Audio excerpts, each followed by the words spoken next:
बिस्मिल्लाहिर्रहमानिर्रहीम। Values TV की जानिब से मैं हूं मोहम्मद मकसूद और मैं यहां पे मौजूद हूं जिना कन्वेंशन सेंटर में। यहां पे एजुकासा इंटरनेशनल और मिनहाज यूथ विंग के तावन से एक सेमिनार हो रहा है जिसमें यूथ को जिन्होंने अपने अपने शोबों में नुमाया मकाम हासिल किया है, नुमाया कारकर्दगी दिखाई है, उनको अवार्ड्स और शील्ड्स दिए जा रहे हैं। इस मौके पे मुख्तलिफ स्टॉल्स नज़र आ रहे हैं। कई कंपनीज यहाँ पे अपने ब्रांड्स के साथ आई हुई हैं और एक गहमा गहमी का आलम है, देखना एक दीदनी वाला मकाम है। तो मैं चाहूँगा कि आज मैं आपको इन दोस्तों से भी मिलवाऊँ कि जिन्होंने ये अवार्ड्स हासिल कर रहे हैं। हम इनसे जानना चाहेंगे कि किस चीज़ ने उनको दूसरों से मुमताज़ किया और इसके साथ साथ जहाँ पे जो लोग स्टॉल लेके आए वो इनको प्रमोट करने के लिए अपनी एफर्ट्स किस तरह से इस्तेमाल कर रहे हैं। तो आइए इनसे बात करते हैं। जी बिस्मिल्लाहिर्रहमानिर्रहीम। जैसा कि आप देख रहे हैं कि यहाँ पे एक जंगल में मंगल भी लगा हुआ है। हर तबका फ़िक्र का बंदा आपको यहाँ पे नज़र आएगा और एक चीज़ जो देखने में आ रही है कि हर चेहरे पे एक एक्साइटमेंट है, एक ज़िंदगी की लहर दौड़ गई यहाँ पे। एक बड़े अरसे बाद कवर्ड से हम जो निकले हैं तो एक गहमा गहमी देख के तो बड़ी खुशी हो रही है। यकीनन वो लोग दादे तहसीन के मुस्तहिक हैं जिन्होंने ये सारा अरेंजमेंट किया है। हमारे साथ खड़े हैं जनाब मज़हर अलवी साहब जो कि मिनहाज यूथ लीग के सदर भी हैं और यहाँ पर जितना ये मेला आप देख रहे हैं, ये जो समा देख रहे हैं, इसको लगाने में सजाने में इनका हाथ है। आइए इनसे बात करते हैं और एक चीज़ मैं इनसे पूछना चाहूँगा, माशाल्लाह ये ख़ुद भी अभी जवान है, तो ये किन किन ओहदों पे फाइज हैं? जी अलवी साहब।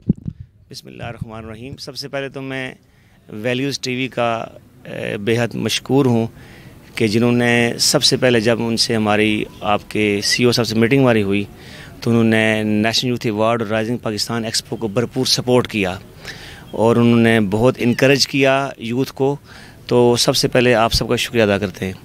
फिर आपका फिर शुक्रिया कि आपने माशाल्लाह राइजिंग पाकिस्तान एक्सपो और नेशनल यूथ अवार्ड को कवर करने के लिए आपने पूरी टीम वहाँ लाहौर से भेजी है और सुबह से अभी तक और कल तक इंशाल्लाह ये पूरी टीम इसको कवर करेगी। ये आपकी बहुत बड़ी कंट्रीब्यूशन है, इस पर आपका शुक्रिया अदा करते हैं। बहुत शुक्रिया।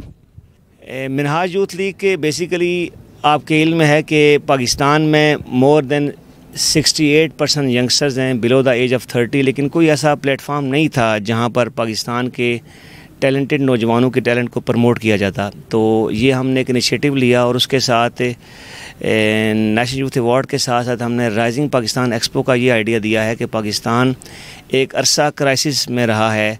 उस क्राइसिस में वार अगेंस्ट टेरर भी रही है, उस क्राइसिस में अफ़गान बॉर्डर के भी हालात की वजह से रही है और उन्हीं क्राइसिस में पाकिस्तान में कोविड की वजूहात भी रही हैं, जिसकी वजह से बिज़नेस कम्युनिटी भी और जो हमारी यूथ है उनको भी कैरियर के हवाले से काफ़ी परेशानी रही है।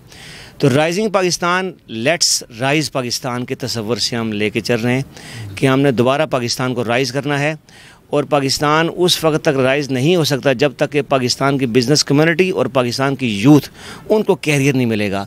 तो ये एक विजन के साथ, एक थीम के साथ हम लेके चल रहे हैं और इंशाअल्लाह ताला वो वक्त जल्द आएगा जब पाकिस्तान राइज़ करेगा, पाकिस्तान की यूथ राइज़ करेगी और पाकिस्तान की यूथ जब राइज़ करेगी तो डेफिनेटली पाकिस्तान राइज़ करेगा और पाकिस्तान आने वाले अरसे में इंशाअल्लाह ताला अपनी कुदरती वसाइल की ताकत के ज़रिए, अपने नौजवानों की ताकत के ज़रिए, अपने नौजवानों की एनर्जी के ज़रिए वो वक्त आने वाला है कि पाकिस्तान दुनिया भर में एक बहुत स्ट्रॉन्ग मुल्क होगा। वो ना सिर्फ एशिया का बल्कि दुनिया का एक बहुत बड़ा टाइगर इंशाल्लाह होगा। बहुत अच्छे। अच्छा ये बताइएगा कि ये जो आपने इसका क्राइटेरिया क्या रखा है कि आप किसको समझते कि ये अवार्ड के लिए आपने जिसको चूज़ कर लिया है? क्राइटेरिया हमने इसमें एक तो एज का है, एज है 18 से 36 तक है। दूसरा हमने कुछ फील्ड्स हमने मुख्तस कर ली थी, 21 फील्ड्स हैं। इन फील्ड्स में और जो एज ग्रुप है इसमें हमने किया। और तीसरी बात ये थी कि अगर उस यंगस्टर ने अपने डिस्ट्रिक्ट लेवल पे, प्रोविंस लेवल पे या नेशनल लेवल पे कोई अचीवमेंट की हुई हैं तो उनको हम एक्नॉलेजमेंट करने जा रहे हैं। तो इसमें आप आज देखिएगा, आज जो सेरेमनी होने जा रही है, आज भी हो रही है इवनिंग में और कल भी होगी। तो उसमें जो अचीवर्स हैं जिन्होंने डिस्ट्रिक्ट लेवल पे, प्रोविंस लेवल पे आउटस्टैंडिंग परफॉर्म किया, उनके लिए हमने राइजिंग यूथ स्टार के अवार्ड्स हैं। इसी तरह जो यंगस्टर जिन्होंने नेशनल लेवल पे कर रहे हैं उनके लिए हमने शाइनिंग स्टार यूथ अवार्ड का है। फिर वो हैं जिन्होंने पाकिस्तान लेवल पर भी और फिर इंटरनेशनल लेवल पर भी कुछ सर्व किया है, पाकिस्तान के लिए नाम रोशन किया है, उनके लिए नेशनल यूथ अवार्ड का नाम है। फिर वो यंगस्टर, वो लोग जो यूथ एज में फॉल नहीं करते, लेकिन उन्होंने यूथ के लिए काम किया, उनके लिए एम्पावरिंग यूथ अवार्ड हैं। और फिर वो यंगस्टर जो एंटरप्रेन्योरशिप में आगे बढ़ रहे हैं, आगे आ रहे हैं, उनके लिए राइजिंग एंटरप्रेन्योरशिप यूथ अवार्ड हमने दे रहे हैं। तो ये कैटेगरीज़ हैं और ये फील्ड्स हैं, इनमें हम अवार्ड देने जा रहे हैं। और बेसिकली बुनियादी जो क्राइटेरिया वो ये है कि जिसको अवार्ड मिलने जा रहा है उसकी इस मुल्क पाकिस्तान के लिए क्या कंट्रीब्यूशन का, जब हमने इंटरव्यू किए थे तो उसमें हमने चीज़ें क्वेश्चन किए थे कि हमें सिर्फ वो यंगस्टर नहीं चाहिए कि जिन्होंने मुख्तलिफ फील्ड में बहुत कुछ किया हुआ है, नहीं, बल्कि वो भी चाहिए कि जिन्होंने किया है और पाकिस्तान के लिए कुछ करने का जज्बा रखते हैं, जो अपने टैलेंट को, अपनी एनर्जी को पाकिस्तान के लिए लगाने का जज्बा रखते हैं और कुछ किया है। तो ये हमारे क्राइटेरिया में बुनियादी पॉइंट था जिसकी बेस पर हमने अवार्ड्स दिए हैं। जी बहुत शुक्रिया। बेशक एक टैलेंट को प्रमोट करने के लिए कोई ना कोई एक दस्ते शफ़क़त ज़रूर होना चाहिए। मदद साहब की बातों से हमें हौसला मिल रहा है कि अगर आप में दमख़म है तो आप ये ना समझें, बेसहारा ना समझें, आप अपने टैलेंट को उजागर कीजिए, हम आपको सराहेंगे। बहुत शुक्रिया। इस वक्त हम मौजूद हैं लेक व्यू सिटी के स्टॉल पे। हमारे साथ हैं इकबाल साजिद साहब जो किसी तारुफ के मोहताज नहीं है, प्रॉपर्टी की दुनिया में एक बड़ा नाम है। ये लेक व्यू सिटी की नुमाइंदगी कर रहे हैं। तो हम इनसे ये पूछना चाहेंगे कि एजुकासा इंटरनेशनल और मनहाज यूथ के तावन से जो यहाँ पे एग्जीबिशन हो रही है अवार्ड के सिलसिले में, ये इन्होंने यहाँ पे स्टॉल किस सोच के तहत यहाँ पे आए हैं? बिस्मिल्लाहिर्रहमानिर्रहीम। सबसे पहले तो मैं वैल्यू टीवी का शुक्रिया अदा करना चाहता हूँ कि उन्होंने इस एक ग्रेटर प्रोग्राम को कवरेज दी है, क्योंकि इसमें पाकिस्तान की सारी क्रीम यानी 18 ईयर से लेके 35 ईयर तक जितनी नौजवान नस्ल है और जिन्होंने किसी स्पेशलाइजेशन में टॉप किया है अपने किसी अदारे को, किसी एजुकेशन सेंटर को या किसी और चीज़ पे अचीवमेंट की है, तो उनके लिए मनहाज इंटरनेशनल, मनहाज यूथ लीग और एजुकासा इंटरनेशनल ने ये 2 दिन की सरमनी रखी है जिसमें वो यूथ को अवार्ड दे रहे हैं। तो यूथ को अवार्ड ये इस तरह का एक पाकिस्तान में पहला इवेंट होने जा रहा है जिसमें इस तरह के नौजवानों को कवरेज दी जा रही है और नौजवानों की हौसला अफजाई की जा रही है।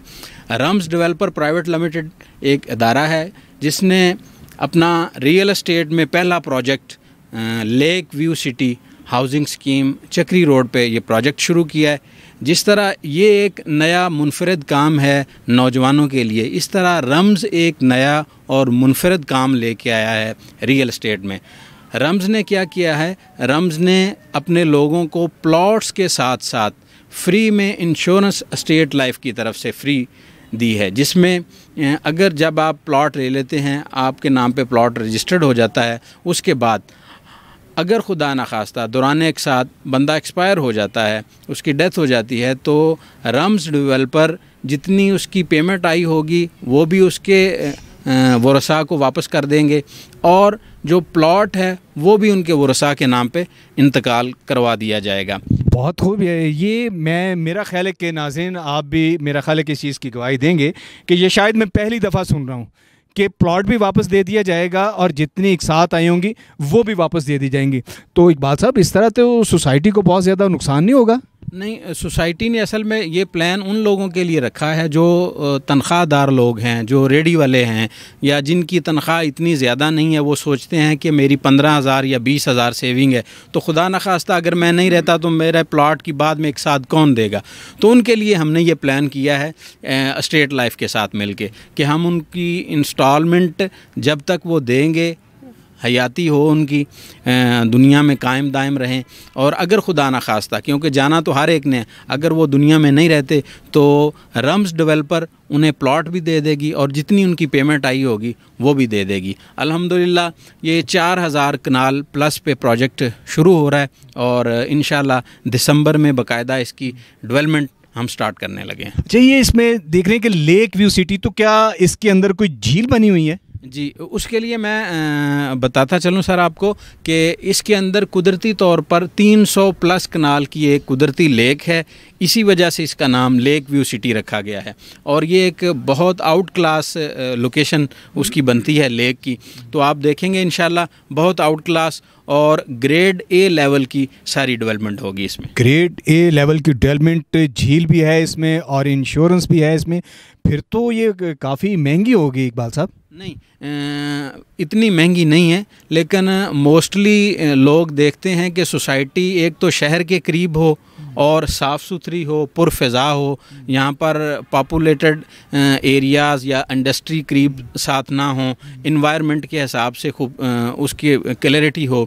तो अल्हम्दुलिल्लाह इसके गिरदोनवा में खूबसूरत एरियाज़ हैं, खूबसूरत सोसाइटियाँ भी बन रही हैं, और ये रावलपिंडी सदर से सिर्फ़ 22 किलोमीटर के डिस्टेंस पर है, जस्ट आप 10 से 15 मिनट की ड्राइव पे। और सबसे बड़ी खूबसूरत बात जो मैं अपने नाज़रीन को बताना चाहता हूँ कि 25 दिसंबर को वज़ीर आज़म पाकिस्तान रावलपिंडी रिंग रोड का इफ्तिताह कर रहे हैं, और वो रावलपिंडी रिंग रोड का जो चक्री रोड के ऊपर इंटरचेंज आना है वो इस सोसाइटी के वॉकिंग डिस्टेंस यानी 1 किलोमीटर के डिस्टेंस पर होगा। अरे वाह, 1 किलोमीटर के फासले पे रिंग रोड आ जाएगा। और वो रिंग रोड दोबारा मोटरवे को कहाँ जाके टच करता है? ये भी बता दूं नाजरीन को कि वो जब आप उस रिंग रोड से जब आप उस इंटरचेंज से रिंग रोड के ऊपर आएंगे तो जस्ट 8 किलोमीटर के ऊपर आपका इस्लामाबाद एयरपोर्ट है, यानी कि इस सोसाइटी से जस्ट 9 किलोमीटर के ऊपर आप इस्लामाबाद एयरपोर्ट पहुंच सकते हैं। बहुत शुक्रिया इकबाल साहब, इनकी बातें सुन के मेरे तो बड़ी एक्साइटमेंट मुझे हो रही है कि यहाँ से फ्री होकर मैं भी फटाफट प्लॉट बुक करवा लूँ इससे पहले कि प्लॉट ख़त्म हो जाए। तो कोई कंसेशन है इसमें? जी बिल्कुल, आप पहले आएँ पहले पाएँ, तो इंशाल्लाह जैसे आप आएंगे तो आपके लिए प्लॉट अवेलेबल हैं। जी बहुत शुक्रिया। तो मैं आपसे भी कहता चलूँ कि जैसे यहाँ पे ये सेमिनार ख़त्म होता है तो जाके प्लॉट बुक करवा लें, ऐसा ना हो कि प्लॉट ख़त्म हो जाए। बहुत शुक्रिया, मिलते हैं किसी और स्टॉल पे। जैसा कि आप देख रहे हैं कि मेरे साथ मौजूद हैं मलिक रमज़ान साहब। मलिक रमज़ान साहब एक समाजी कारकुन भी है, बिजनेसमैन है, तो यहाँ पे आए हैं। आइए इनसे जानते हैं कि यहाँ के व्यूज़ जो वो देख रहे हैं तो वो कैसा महसूस कर रहे हैं। जी सर। अस्सलाम वालेकुम जी। पहले तो वैल्यू चैनल का मैं बहुत बड़ा शुक्रगुज़ार हूँ कि उन्होंने मौका दिया मुझे बात करने का इस पैनल पे। और ये जो मैं देख रहा हूँ माशाल्लाह मिनहाजुल कुरान के अंडर जो यूथ विंग के लिए इन्होंने ये काम किया है, एक बहुत बड़ा प्लेटफॉर्म है ऑल पाकिस्तान के यूथ जनरेशन के लिए। और इसके अलावा जो मैं देख रहा हूँ यहाँ पे कि काफ़ी लोग और बैठे हुए हैं लेकिन किसी किस्म का कोई टीवी चैनल यहाँ पे नहीं है। और वैल्यू चैनल को मैं क्रेडिट देता हूँ, मुबारकबाद पेश करता हूँ कि इस सारे फंक्शन को कवरेज करने के लिए, और न सिर्फ कवरेज की बल्कि इसको प्रमोट भी किया इन्होंने, और बहुत बड़ा इकदाम है ये। और वैल्यू चैनल को इस हवाले से भी, क्योंकि मैं अभी तकरीबन 14 साल बाहर दुबई से वापस आया हूँ और प्रॉपर्टी के काम में ही मतलब कि मैंने स्टार्ट किया है, तो बड़ी खुशी हुई है देख के कि पाकिस्तान में पहला ये चैनल है जो कि रियल एस्टेट से जो बिलोंग करता है। और मतलब ऐसे लोग भी हैं, ऐसे लोगों की सोच भी है कि जो बिल्कुल नई चीज़ लेके चलते हैं, और हमेशा नई चीज़ लेके चलना बहुत मुश्किल होती है। और इंशाल्लाह इनके साथ रब्ता रहेगा और इनकी प्रमोशन के लिए और इनके ये वैल्यू चैनल के हवाले से इंशाल्लाह इनके साथ रब्ता रहेगा। तो बहुत शुक्रिया मलिक साहब, बहुत शुक्रिया। यकीनन वही बात कि यहाँ पे जो कुछ हो रहा है, अगर इसको ये महसूस हो जाए कि इनके साथ राइट लेफ़्ट में ऐसे लोग खड़े हैं कि जो उनकी कारकर्दगी को सराहते हैं, उनके टैलेंट को उजागर करते हैं, तो उम्मीद है कि ये सिलसिला जारी और सारी रहेगा। जैसे इकबाल ने कहा था कि पैवस्ता रहे शजर से उम्मीद बहार रख, अच्छा सोचिए, अच्छा करते रहिए, अल्लाह सबब बनाने वाला। बहुत शुक्रिया मलिक जी, अल्लाह हाफिज़। राइजिंग पाकिस्तान एक्सपो में हमारे साथ एक दरख्शिंदा सितारा के हवाले से उनका बेटा खड़ा है। नेशनल अवार्ड 2021 ये मोटिवेशनल स्पीकर हैं और इस वक्त ख़ुद ये पाकिस्तान से बाहर हैं। इनका नाम है सुमेरा निसार। इनके साहबजादे ज़ईम साहब ये हमारे पास खड़े हैं। ये है जी कि वहाब प्रोफेशनल ट्रेनिंग हब है इनका, और इसमें इन्होंने स्पेशल कारकर्दगी दिखाई है और स्टूडेंट फर्स्ट पोजीशन। तो हम ज़ईम से बात करते हैं। कैसे बेटा? ठीक। आपकी मम्मा को अवार्ड मिल रहा है? जी। क्यों अवार्ड मिल रहा है? क्योंकि वो NLP प्रैक्टिशनर है और वो सुपर ट्रेनर है। सुपर ट्रेनर है तो आपको भी वो ट्रेन कर रही हैं? नहीं, वैसे भी मैं उनका बेटा हूँ, इसलिए वो मुझे कैसे ट्रेन कर सकते हैं? मैं खुद ट्रेन हूँ।